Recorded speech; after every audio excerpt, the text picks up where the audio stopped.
Entonces tunafaa kuenda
start to when it gets to the other side.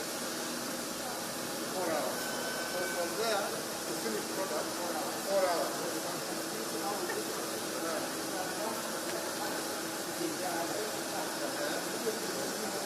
The next one. So it is producing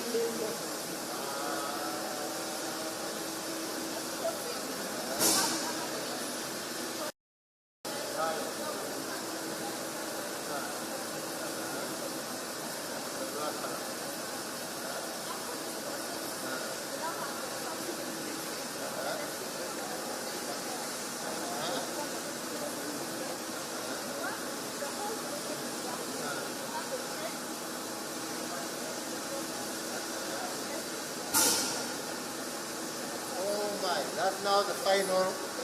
Yeah? From this now to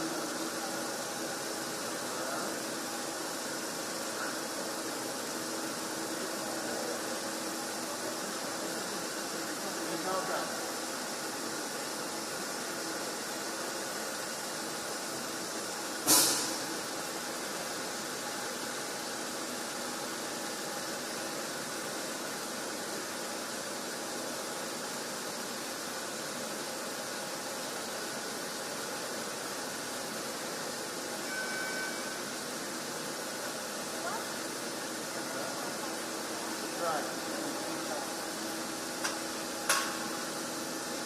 Right over there. Yeah? Okay.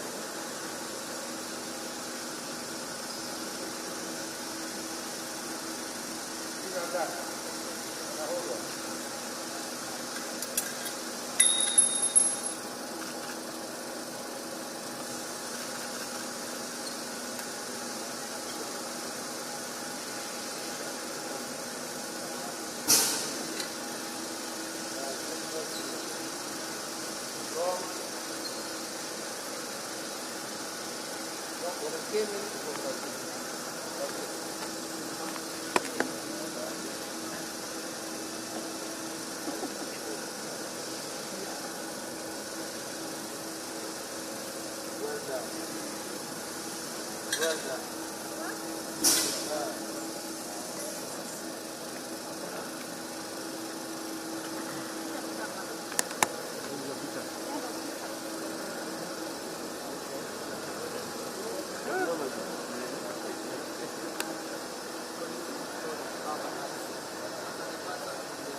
Well done.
Hapa ni 29.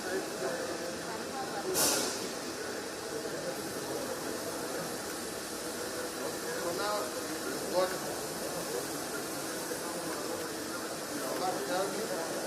serial number, model, coming from, age in Kenya, same or yeah?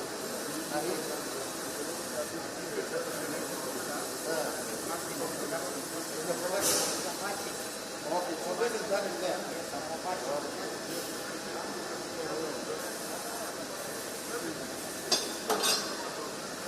Here they're doing the logo, weapon serial number, model, caliber, age in Kenya.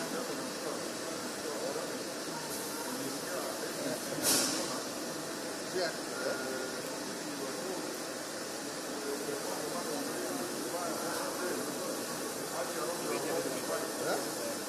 Ana, hiyo ni namba gani?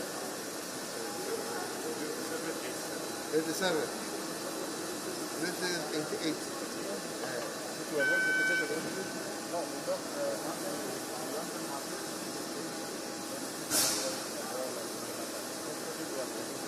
And this one you cannot remove. Huh? Fantastic.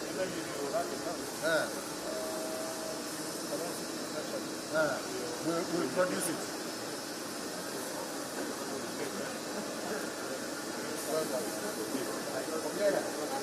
Congratulations, sir.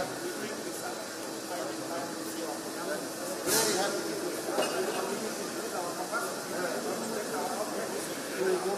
When you are now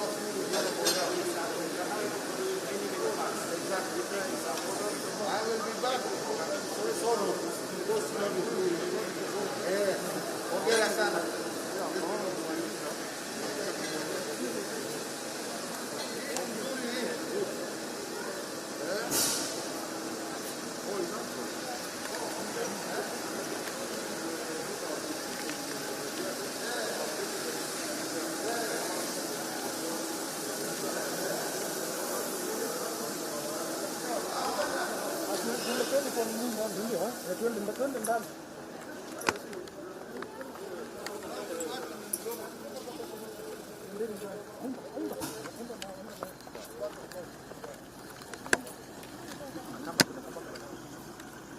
Kidogo anaenda kunini?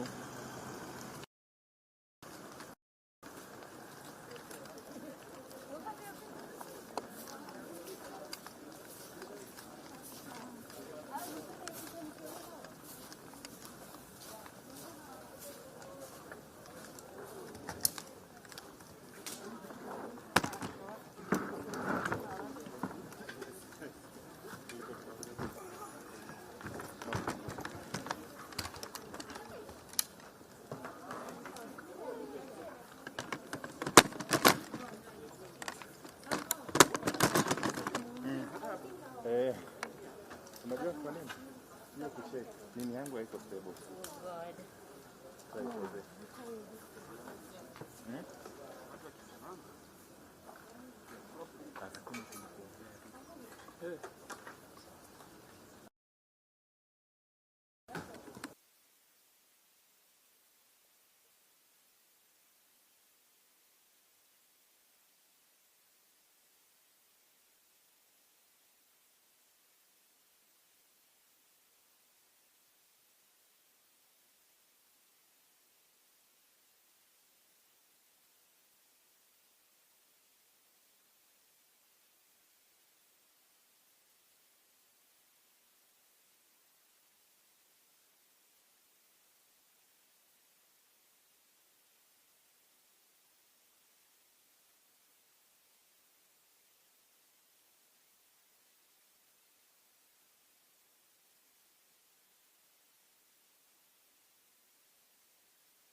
Excellency, our presence in this compound today and the activity that brings us here is one of the hallmarks of your leadership of our country.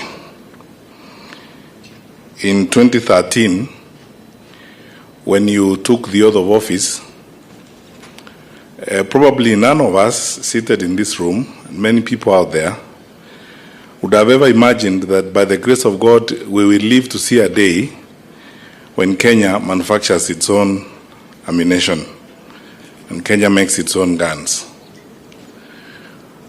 The fact that we have traveled here is evidence of your vision, your focus, your solid leadership.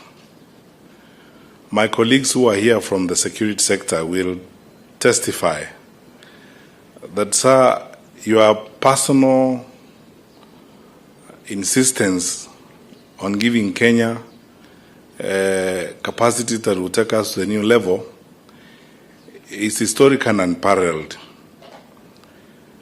In our country, I have come to learn from my short tour of duty, if corona or HIV/AIDS doesn't kill us, the disease that will kill us faster is called middlemanism. There's a middleman everywhere, and the middleman exists at the expense of the public good. My colleagues in the security sector know that we, probably more than anyone else, have suffered over the years because of those diseases of middlemen. People, briefcase carriers who move around, sometimes even in Arambe House looking for tenders to supply guns, tenders to supply equipment. And when that equipment gets here, it's probably twice or thrice the actual cost, of course, to the loss of the Kenyan taxpayers.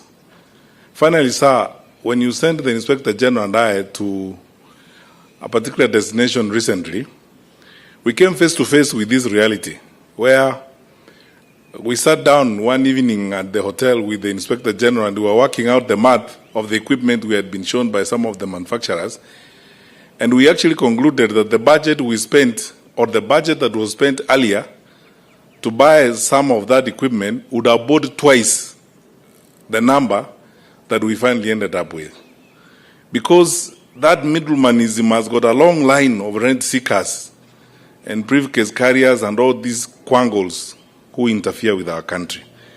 On behalf of my colleagues, sir, I want to thank you very sincerely for your leadership, because it takes that to get us here. I want to thank our leaders in the security sector, particularly the CDF and the service commanders, the Director General of the National Intelligence Service. People don't know that these are probably some of the finest people that this country has, who love their country and they spend their time working on these things that make a big difference. We look forward to a great future. But sir, before I invite you to speak to us, I cannot help but make this point and this observation. Going around the exhibition we have seen here, it's so exciting to see these young people, all of them young people, trained in Kenya, who have gone to Kenyan institutions. And all these people needed all along is courageous and visionary leadership to give them an opportunity to use the talent they have and the education they have acquired to serve their country. With each wrong decision we make as public leaders, and with every moment we succumb to middlemanism and the cartels, we deny these young people an opportunity to do what we have seen them do. Like many of my colleagues here today, like the heads of our agencies, our wonderful people, the generals who are here and the leaders of our security sector, Your Excellency, I'm excited about this, and I thank God that I'm a Kenyan today under your leadership. We are going far. This will give us capacity to take us to a new level, and I think for the life of all of us, we will say goodbye to those people who stress us, loitering around, trying to sell us guns. And the time we save by acquiring them here and organizing ourselves and protecting our country. Finally, sir, you have redefined our country. with such bold decisions and bold actions. You have transformed our country and redefined it. What is left for all of us now, my colleagues and I, is to walk the path that you have drawn for us with commitment and patriotism, love for our country, and dedication to serve this, our only home on earth. Your Excellency, in this wonderful occasion when we are doing this landmark activity, it's my very sincere pleasure to now kindly invite you, as I ask my colleagues to be upstanding, to invite the Commander-in-Chief of our Kenya Defence Forces and His Excellency, our President, to speak to us. Your Excellency, sir. Thank you very much, Fred. Please be seated. Thank you very much. Good afternoon, everybody.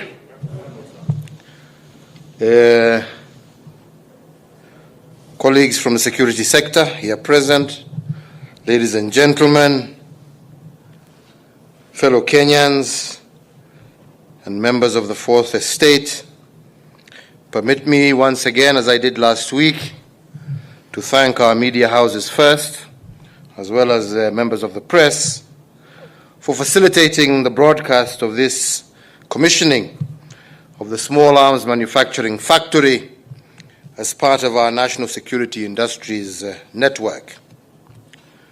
For today, as Fred has just said, we take a giant leap forward in our quest to enhance our security capabilities. The winds of change continue to blow in our security sector, ushering in positive transformation that will enable us to make Kenya better, safer, and more capable of meeting the security challenges of our times. The reforms that we have instituted in the security sector since 2013 have without doubt retooled our security organs, increased the number of personnel, introduced cutting-edge technology and practices, created a multi-agency operations model, and situated the community as an important support actor to our national development agenda. Today, we add yet another arrow to our national security quiver. The project that we are commissioning breaks the mold by setting the stage for the progressive domestic manufacture of the security equipment used by our nation. Not only will this support our national security requirements, but it will also aid in national economic and technological advancement by creating local industrial capacity that can be scaled up to various other uses. This, ladies and gentlemen, is a game changer. Since our independence, Kenya has largely relied on imports for our firearms requirements, with only the Kenya Ordnance Factory providing a minimal domestic capacity.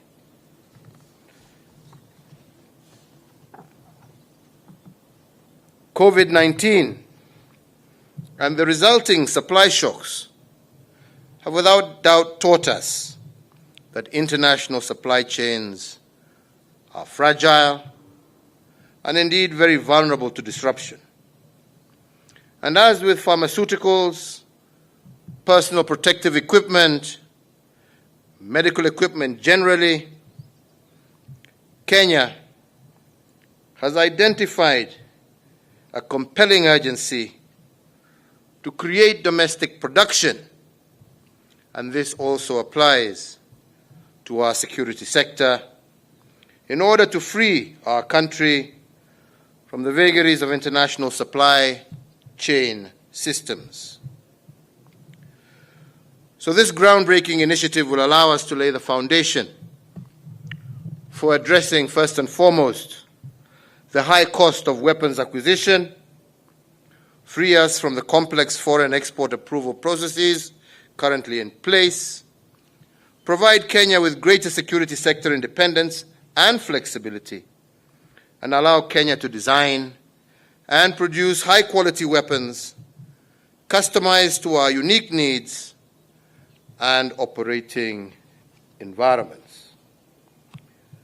By venturing into arms production, Kenya seeks to enhance self-reliance, domestic innovation, and the strengthening of local manufacturing capabilities, while at the same time, which I am most happy about, offering decent jobs for our youths. This is in tandem with the manufacturing pillar of our Big Four agenda, as well as our own Kenya Vision 2030. In the medium and long term, we plan to create a weapons manufacturing surplus that will transform Kenya into an exporter of security equipment to nations in the region and the rest of the world. This will not only boost our balance of trade position, but it will also create employment for thousands of Kenyans, in addition to creating a skills and technology environment that will drive transformation also in civilian industries. Ladies and gentlemen, with this innovative initiative, Kenya stands to reap economic benefits through the creation of backward linkages that will spur development, advance human capital, drive economic expansion, and fuel the modernization of Kenya's iron and steel manufacturing, machine tooling, production of precision optical and sensor equipment, and other related processes that are derived from weapons manufacture. The journey we begin today will not be an easy one. It will continue to require commitment, desire, and undoubtedly fidelity to our national security imperatives and the prioritization of incremental progress and perfection of products and processes. It also requires investment of significant sums of money, human resource, training, and buildings and equipment for these kind of projects to succeed. To the company, I tell you that we must continue to invest in research and development skills and technology transfer, secure international subcontracting, production under license, multinational co-development and co-production, and the use of intellectual property rights to secure designs and processes. These engagements aim to, one, share the risk and costs of design, manufacturing, and sale of weapons. Secondly, to allow Kenya to access innovative foreign-based technologies and know-how. Thirdly, to foster synergies as well as economies of scale. Fourthly, to provide market access in the very competitive arena of international arms sales. And fifth, create and protect local jobs in the area. Today we note with satisfaction that this factory that we have officially opened today has currently manufactured about 12,000 assault rifles based on a single shift, with 60% of the components being locally manufactured. I am also pleased to note the diligence of our security organs, for they have delivered this project well under budget. When we first conceived this project and we went out to seek people out there who could help us develop it, we were given quotes of up to 15 billion shillings.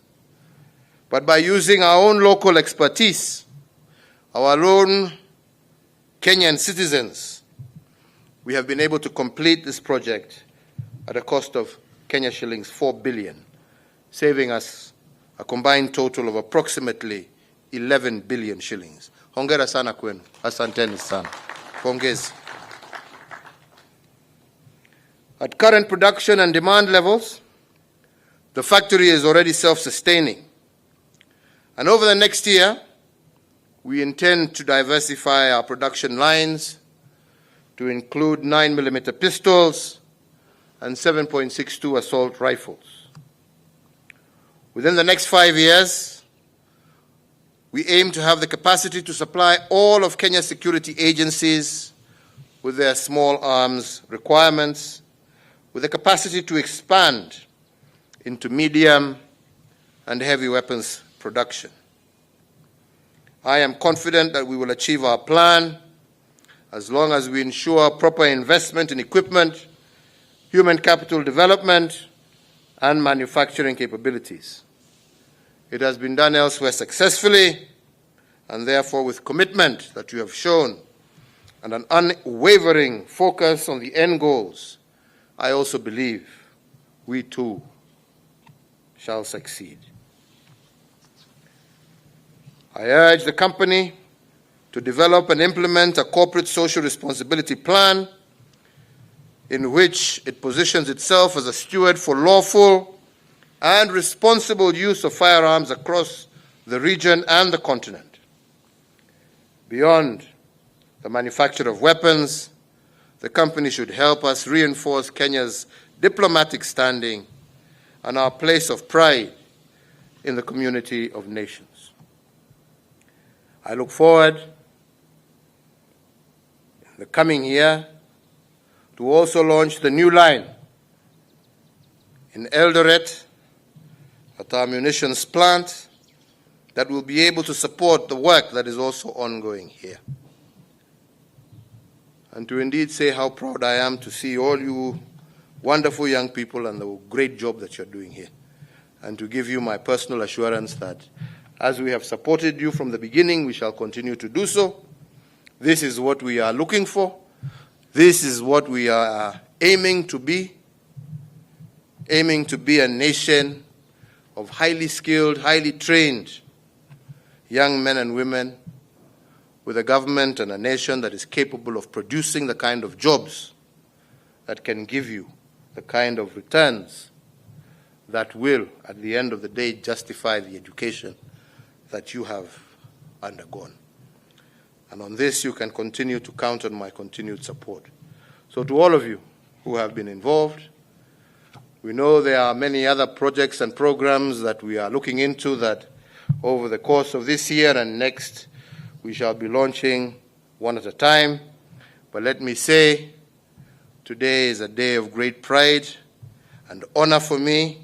I thank you all for your efforts, and it is now my distinct honor and high privilege as the Commander-in-Chief of the Republic of Kenya to declare the Small Arms Factory, which is part of our National Security Industrial Network, officially commissioned and open for business.